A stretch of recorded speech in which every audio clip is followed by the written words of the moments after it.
السلام علیکم guys, I am really sorry, مجھے پتہ ہی نہیں لگا اور میں نے نا ایپیسوڈ 13 کا نا تھوڑا سا پارٹ مس کر دیا. مجھے ایک دفعہ میسج بھی آیا تھا کہ آپ نے زاویہ اور زرمیش کا نکاح نہیں کروایا، تو مجھے پتہ نہیں لگا. میں نے کہا میں نے تو ساری ریکارڈنگ کی ہے، پتہ نہیں کیا ہو گیا. لیکن میں نے آن ورڈ آگے 63 سے آگے کوئی پیج اپلوڈ کیا ہی نہیں. وہ میرے سے مسٹیک ہو گئی، شاید ایڈیٹنگ کرتے وقت ویڈیو میں مسٹیک آ گئی ہو، فالٹ آ گیا ہو، مجھے نہیں پتہ چلا. تو یہ میں پارٹ اس لیے اب ڈاؤن لوڈ کر رہی ہوں. ویسے تو میں نے ناول کو بیچارے کو اندر سے کھا ہی لیا ہے. چلو اب آپ اس کو جوڑ لینا اور باقی جو آپ کا تھوڑا سا چسکا رہ گیا تھا اس کو پورا کر لینا. ہاں، وہ عالیہ کے ساتھ نکاح کے جوڑے میں عجیب متضاد کیفیات کے ساتھ سجی بیٹھی تھی. شاہدہ بیگم ایک ہاتھ میں فون تھامے اور دوسرے ہاتھ میں ایک شال لیے اس کمرے میں داخل ہوئی. انہیں نے اشارہ کیا. شاہدہ بار بار شاہدہ کہہ کے نا، ادھر بھی میں نے شاہدہ بول دیا، ادھر آنا شاید عابد کی گاڑی انہیں لینے آج پہنچی تھی. زرمیش کا دل بری طرح دھڑکا تھا. کیا ہونے والا تھا، کیا پتا تھا. زندگی کے اتنے بڑے فیصلے کو جوئے کی طرح کھیل رہی تھی. شاہدہ بیگم اس پر عالیہ کی سیاہ شال اوڑھے چھپتی چھپاتی اسے باہر لے کر نکلی تھیں. وہ جلدی سے بلیک بی ایم ڈبلیو میں بیٹھے تھے. اتنی بڑی گاڑی دیکھ کر زرمیش کی گھبراہٹ میں مزید اضافہ ہوا تھا. لیکن جب عابد نے نرمی سے اور بے تحاشا احترام سے شاہدہ بیگم سے مختلف باتیں کی اور آنکھیں تسلیاں دیں تو وہ بھی قدرے پرسکون ہو گئی. ادھر زاویار سرد و سپاٹ سے تاثرات چہرے پر سجائے برآن کے اپارٹمنٹ میں برآن کے بیڈ روم میں موجود تھا. یہ ہم نے آگے سے وہاں سے پڑھنا شروع کیا جب لکھا ہوا تھا کہ آگے سے جمعے کا دن آ گیا. اس کے بعد کچھ نہیں تھا. اس کے بعد ڈائریکٹ ان کی شادی ہو گئی تھی. لیکن یہ اب یہ سین مسنگ تھا تو اس لیے پڑھ رہی ہوں. برآن اس کے سامنے بیٹھا مسلسل لیپ ٹاپ پر کوئی کام کر رہا تھا اور وہ موبائل میں اسکرولنگ کرتا خود کو بظاہر مصروف دکھانے کی ناکام کوشش کر رہا تھا. مگر یہ بھی سچ تھا کہ اس کے انگ انگ سے بے چینی چھلکتی. برآن دل شیر کو خوام خواہ جلتے توے پر بٹھا رہی تھی. کچھ ہی دیر میں دروازے پر دستک ہوئی تو برآن نے آنے والے کو اندر آنے کی اجازت دی. دروازہ کھول کر عابد اندر داخل ہوا. سر، شاہدہ آنٹی دلہن میڈم کو میں لے آیا ہوں. انہیں ڈرائنگ روم میں کون بٹھاتے ہیں؟ لڑکی، پاگل لڑکی. انہیں ڈرائنگ روم میں بٹھا دیا ہے. اگر تیاری مکمل ہے تو بسم اللہ کریں، عابد نے عاجزی سے کہا تھا اور رشک امیز انداز میں سامنے بلیک ڈنر سوٹ میں لاتعلق سے بنے بیٹھی اس یونانی دیوتا کو غور سے دیکھا. تمام تیاری مکمل ہے. دلہن کی جانب سے تم ہی گواہ بنو، کیونکہ لڑکی کی آنٹی نے غالباً تمہیں اس کی گزارش کی ہے. برآن دل شیر نے خلاف عادت نرمی سے کہا تو عابد نے اسبات میں سر ہلایا. کچھ ہی دیر میں نکاح شروع ہوا. تمام گواہوں کی موجودگی میں نکاح شروع ہونے والا تھا. جب کچھ سوچتے برآن ٹھہر گیا تھا. زاویار، اگر تم ایک بار لڑکی کو دیکھنا چاہو تو. برآن کی بات درمیان میں ہی اچک گیا تھا. زاویار، نہیں، اس کی ضرورت نہیں. میں اس لڑکی کی شکل دیکھ کر اس سے شادی نہیں کر رہا برآن، اور اب کوئی حسن بھی مجھے اپنی جانب متوجہ نہیں کر سکتا. زاویار کے جواب پر وہ لب بھینچے خاموش ہو گیا تھا. پر اصل جھٹکا برآن اور زاویار کو نکاح کے وقت اس لڑکی کے نام سن کر لگا تھا، جب مولوی صاحب نے زرمیش نام لڑکی کا زاویار مراج خان زادہ کو اس کے نکاح میں قبول کی رضامندی لینی چاہی تھی. جب مولوی صاحب نے زرمیش نامی لڑکی کی زاویار مراج خان زادہ کو اس کے نکاح میں قبولیت کی رضامندی لینی چاہی تھی. اول جھٹکا زاویار کو لگا تھا، مگر وہ جانتا تھا دنیا دو ہو سکتی ہیں مگر وہ لڑکی اس کے آس پاس نہیں بھٹک سکتی. سو دل نے تڑپ کر دہائی دی تھی کہ یہ کوئی اور ہے. برآن نے بھی یہ کہہ کر خود کو تسلی دی تھی کہ ہزاروں لوگوں کے ایک جیسے نام ہوتے ہیں، یہ محض ایک اتفاق ہے. وہی دوسری طرف زاویار خانزادہ کو اپنی قسمت پر ہنسی آئی تھی. جس لڑکی کو بلانے کے لیے وہ نکاح کر رہا تھا، اس کے نام کی لڑکی اس کی بیوی بن رہی تھی. کیا دردناک مذاق تھا. بالآخر نکاح ہو گیا تھا. اسے نکاح کے بعد واپس لندن جانا تھا، یا شاید اسے درد و وحشت سے جانے فرار تلاش کرنی تھی. نکاح کے بعد زاویار نے ابھی زرمیش کو اس کے اپنے گھر لے جانے سے انکار کیا تھا اور برآن سے کہا تھا جب تک وہ واپس نہیں آتا زرمیش کو اس کے اپارٹمنٹ میں چھوڑ دے. ایک ملازم اور ضرورت کے سامان کے ساتھ وہ پہلے محمل سے زرمیش کو متعارف کروانا چاہتا تھا. اگر محمل اسے محبت سے قبول کرتی ہے تو وہ زرمیش کو مینشن لے جائے گا. لے جانے کا ارادہ رکھتا تھا۔ نکاح سے پہلے وہ قدم ڈگمگا رہے تھے وہ نکاح کے بعد سنبھل گئے تھے۔ اب پیچھے ہٹنے کی گنجائش نہیں تھی۔ اگرچہ اس لڑکی سے کبھی مر کر بھی محبت نہ کر سکے، پر اس مظلوم لڑکی کو سہارا تو دینا تھا، مضبوط سہارا۔ ایک انجان سا محل نما گھر تھا۔ زرمش بت بنی بیٹھی تھی۔ آج اس کے حق میں فیصلہ ہونا تھا، پر وہ بالکل سن تھی۔ نہ جانے کب قاضی رازداری سے آیا تھا اور اس کا نکاح ہوا تھا۔ نکاح کے بول جب پڑھے جا رہے تھے تو اس کے ذہن میں کوٹھے کے وہ لمحات گھوم رہے تھے جب کوٹھے کی لڑکیاں اس کی کمر کو بے داغ کرنے کے لیے مرہم لگا رہی تھیں۔ وہ اپنے پوری دلی رضامندی سے مگر غائب دماغی کے ساتھ ایک انجان شخص کا ساتھ اپنے پورے ہوش و حواس میں قبول کر رہی تھی، جو اس شرط پر اس سے نکاح کر رہا تھا کہ وہ پاکیزہ اور باکردار ہے۔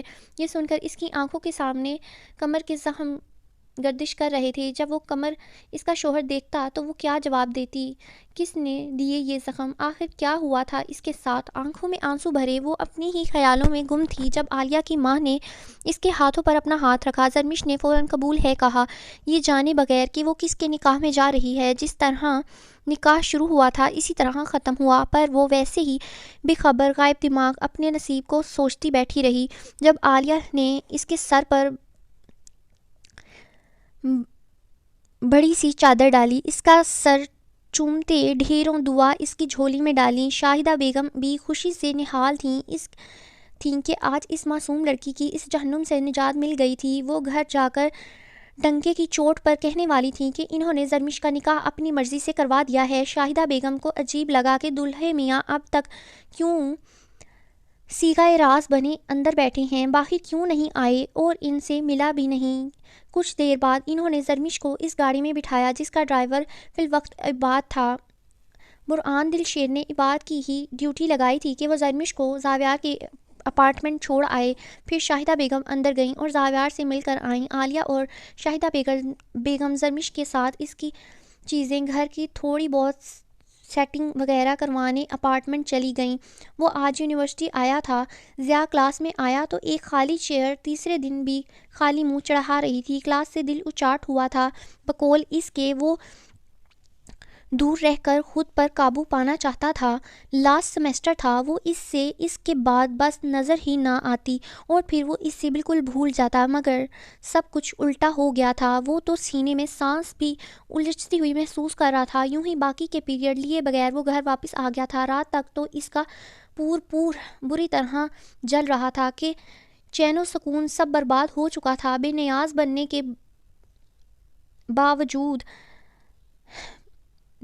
بننے کی بلا کی اداکاری کرنے کے باوجود وہ اپنی اداکاری سے مطمئن نہیں تھا، کیونکہ وہ اداکاری ہی تھی، چاہے جتنی ہی اچھی کیوں نہ ہوتی، جبکہ دل تو اندر سے بالکل بلک رہا تھا۔ پورے 3 دن وہ یونیورسٹی سے غائب تھی۔ رات کا 1 بج رہا تھا اور وہ سوئمنگ پول کے کنارے بیٹھا بے مقصد اپنے فون کو دیکھ رہا تھا۔ اس کے پاس ذوالنورین کا نمبر تھا۔ ذوالنورین اس کے کلاس گروپ میں ایڈ تھی۔ ایک پل کو خیال آیا کہ فون کر کے خیریت دریافت کرے، پھر فوراً خیال جھٹک دیا، خود ہی تو دور رہنے کا حکم دیا تھا، خود کیسے رابطہ کرتا؟ انا آڑے آ رہی تھی، پہلے وہ سامنے آتی تھی تو تکلیف تھی اسے، اور اب اس کی نگاہوں سے کہیں اوجھل تھی تو بھی کہیں سکون نہیں مل رہا تھا۔ پھر کچھ سوچتے ثنا کو میسج کرنے کا سوچا۔ واٹس ایپ کھولتے وہ بہت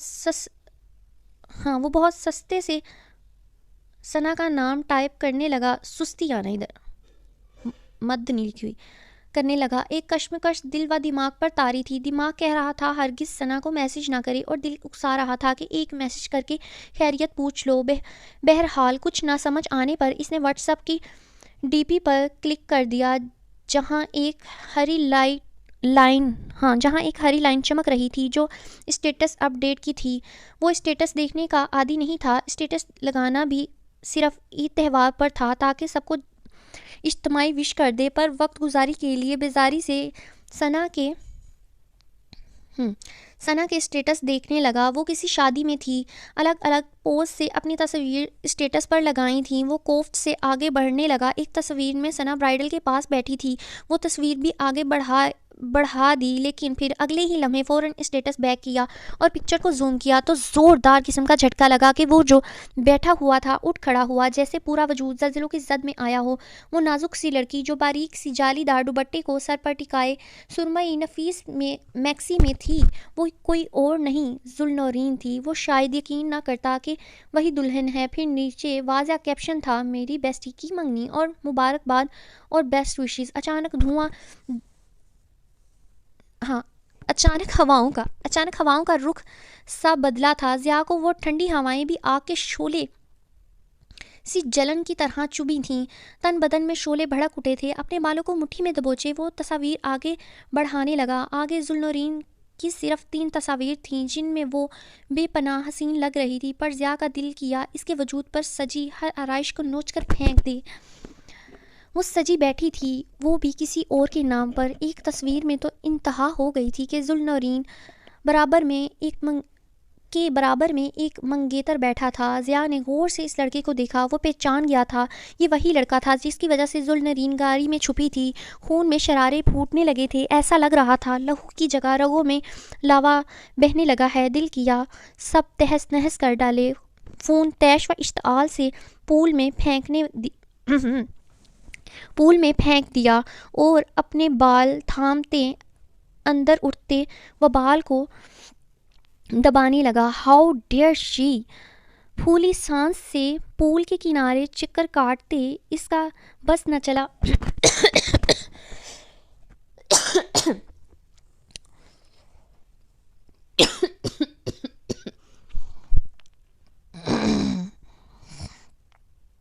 کدھر تھی میں؟ وہ نرین کے سامنے کھڑا کرے اور اس کی جان لے لے۔ میرا سکون برباد کر کے کسی اور کے نام پر سجی بیٹھی ہے، وہ ایسی ہمت بھی کیسے کر سکتی ہے؟ Dam it! پول کے کنارے پر رکھی ٹیبل، کرسی اور باقی سارا سامان سب کو پاؤں سے ٹھوکر مارتے گرا چکا تھا۔ ملازم اور گارڈ پیچھے کھڑے تھے، پر کسی کی ہمت نہیں تھی کہ وہ اسے روکنے کی جرات کرے۔ ہاؤ ڈیئر شی! ضیاء، وہ بے وقوف لڑکی تمہیں بے وقوف بنا گئی، نہ جانے کیوں۔ یہ بات ہضم نہیں ہو رہی تھی، جبکہ وہ تو خود نورین کو دور کر چکا تھا۔ اسے بار بار خود سے دور رہنے کی نصیحت کرنے والا، اس کے بغیر بتائے کسی کو کیسے قبول کرنے پر نصیحت کرنے والا اس کو بغیر بتائے کسی کو قبول کرنے پر لان کی ہر چیز جیسے برباد کر رہا تھا۔ شاید اس لمحے یہ اطمینان تھا کہ اگر وہ اس کی نہیں تھی تو کسی اور کی بھی نہیں تھی، پر اب تو وہ کسی اور کی ہو رہی تھی۔ آدھا گھنٹہ چیزوں پر اپنا ابال نکالنے کے بعد وہ پول کے کنارے بیٹھ گیا۔ غصہ تو اب بھی ٹھنڈا نہیں ہوا تھا، بلکہ لمحہ بلمحہ مزید خون کھولنے لگا تھا۔ وہ پول میں چھلانگ لگا گیا، پول کے درمیان میں جا کر فون تلاش کر کے پول سے نکالا اور پھر فون ان لاک کرتے موبائل کا کانٹیکٹ لسٹ نکالی۔ حیرت کی بات ہے، پول میں پانی میں گرنے کے بعد بھی فون چل رہا ہے۔ ذوالنورین کا نمبر نورین کے نام سے سیو تھا۔ اگلے ہی لمحے بنا وقت ضائع کیے کال ملاتے فون کان سے لگایا۔ بیل بج کے بند ہو گئی، پر فون ریسیو نہ ہوا۔ ضیاء بھی شاید ضد پر بیٹھا مستقل 3 بیل پر کال ملائی تو چوتھی بیل پر ریسیو کر لی گئی۔ اوہ ہیلو! نیند کے خمار میں ڈوبی نشیلی آواز۔ ضیاء نے گہری سانس لیتے آنکھیں بند کیں، دل و جاں میں سرور سا دوڑنے لگا۔ 3 دن سے یہ آواز سننے کے لیے وہ ترس گیا تھا، لیکن پھر نورین کا کارنامہ یاد کرتے پھر سے غصے سے ابال اٹھنے لگے۔ ہیلو! ضیاء نے قدرے غصے سے کہا، پر جواب انتہائی جان لیوا تھا کہ وہ ماہی بے آب کی طرح تڑپ اٹھا۔ فرحان، مجھے بہت نیند آ رہی ہے، ہم کل بات کریں گے۔ نورین نے نیند کے باعث شاید نمبر نہیں دیکھا تھا، صرف مردانہ آواز پر وہ اپنے منگیتر کو گمان کر گئی تھی۔ ذوالنورین، میں ضیاء، دانت پیستے تعارف کروانے ہی لگا تھا کہ وہ پھر بول اٹھی۔ پلیز فرحان، رات 11 بجے تک باتیں کی تو ہیں، آپ جانتے ہیں مجھے لیٹ نائٹ تک باتیں کرنا پسند نہیں۔ اب مجھے نیند آ رہی ہے، کل یونی ہے، سوری، کل بات کریں گے۔ وہ غنودگی میں کہتی فون کاٹ چکی تھی، جبکہ ضیاء کی سوئی تو اس بات پر اٹک گئی تھی کہ وہ اتنی کم گو لڑکی رات کے 11 بجے تک کسی غیر سے بات کرتی رہی ہے۔ یہ بات جلتے توے پر بیٹھنے کے مترادف تھی۔ بہت مشکل سے منہ پر ہاتھ پھیرتے فون کو ہاتھ میں جکڑا، تصور کیا کہ فون نہیں، فرحان کی گردن ہے۔ تم کل یونیورسٹی آؤ نورین، پھر بتاؤں گا میں تمہیں۔ فون پر بات کرنا دور، فون استعمال کرنے سے بھی ڈرو گی۔ ایک دھماکے سے اپنا فون زمین پر مار کر چکنا چور کرتے وہ طیش میں دہاڑا۔